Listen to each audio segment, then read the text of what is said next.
Hey, can you maybe leave me alone for 5 minutes while I get this thing done?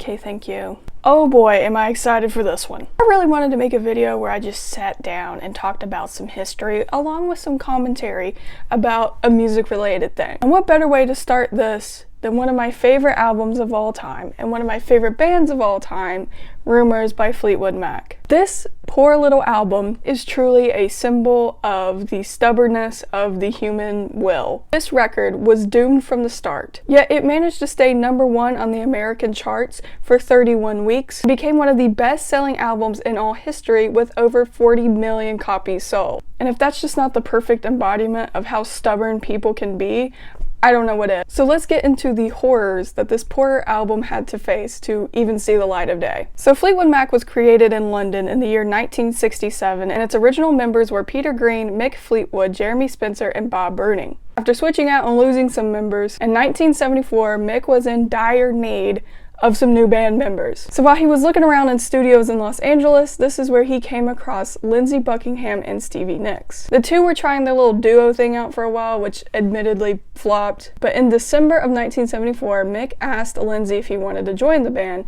and Lindsey agreed only if Stevie Nicks could join as well. Here's what's crazy to me. This might be a little controversial, but I dare say Fleetwood Mac would not be Fleetwood Mac if it wasn't for Stevie Nicks. Now, I'm not saying that this band could not find success, but Stevie Nicks is really just the face, you know what I mean? Like, when people think of Fleetwood Mac, more than likely they are going to see the image of Stevie Nicks. She is a rock and roll icon, and it goes so far beyond her music. Like, I also think her as a person is also very iconic. You know, she wears the little witchy clothes, she gets on stage and she twirls, and she just has this little essence about her that's interesting. She is a rock and roll legend, and just her as a person just brings this little extra thing to Fleetwood Mac that I don't think they would have had if not for Stevie Nicks. So thank God for Lindsey for just being like, hey, can my girl come along too? So this is where we have our Rumours lineup. Mick Fleetwood, Christine McVie, John McVie, Stevie Nicks, and Lindsey Buckingham. So in 1976 in San Francisco is where Rumours began its writing process. But it wasn't until February 4th, 1977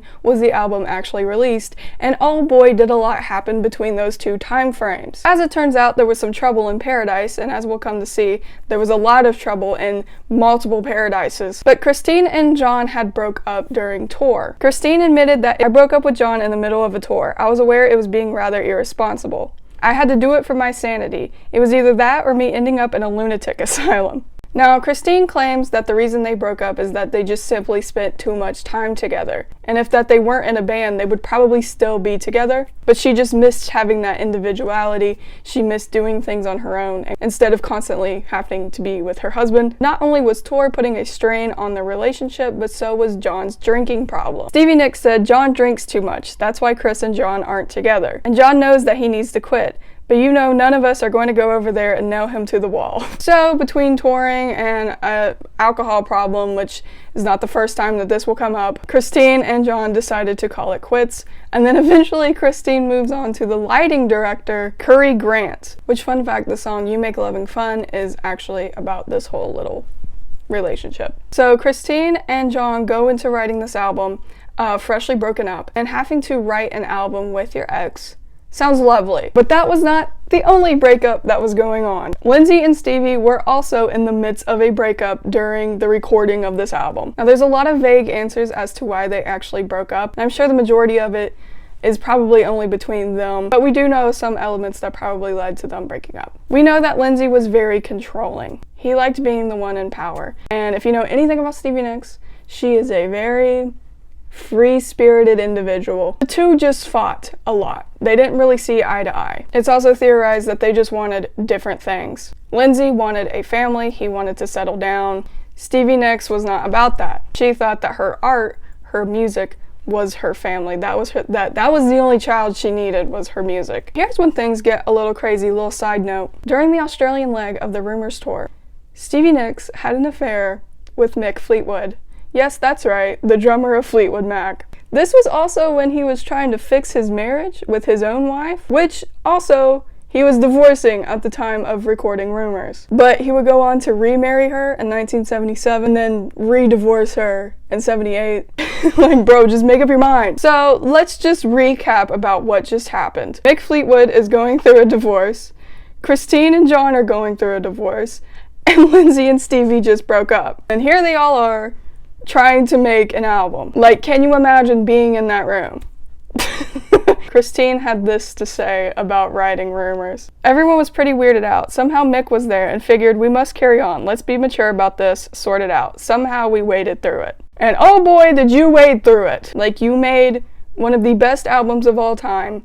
That is wading through it. So if that wasn't bad enough, Fleetwood Mac was also known to partake in specific substances. It was actually so bad during the recording of Rumours that they wanted to credit the dude they got said substances from, because they believed he was the sole reason they got through this whole recording process. But, you know, just didn't work out. So between major breakups and not being very sober, Rumours survived. How, you ask?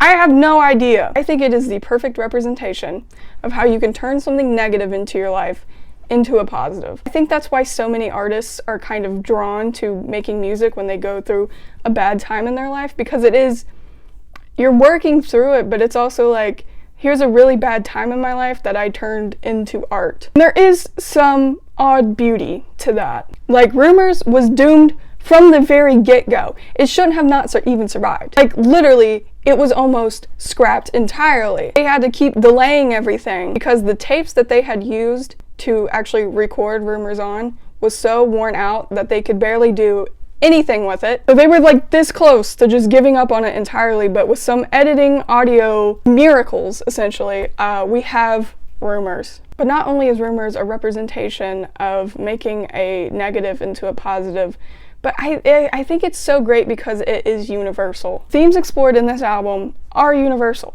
Everyone has been in a messy breakup, everyone has had their hearts broken, and that is something that carries on generation to generation. Like, I'm sure that's why people my age still know this album exists, and that's probably why my kids and grandkids will also know this album exists, because it tackles themes that everyone from anywhere, from any time, has to go through. You know, breakups just weren't a thing that happened just in the 70s.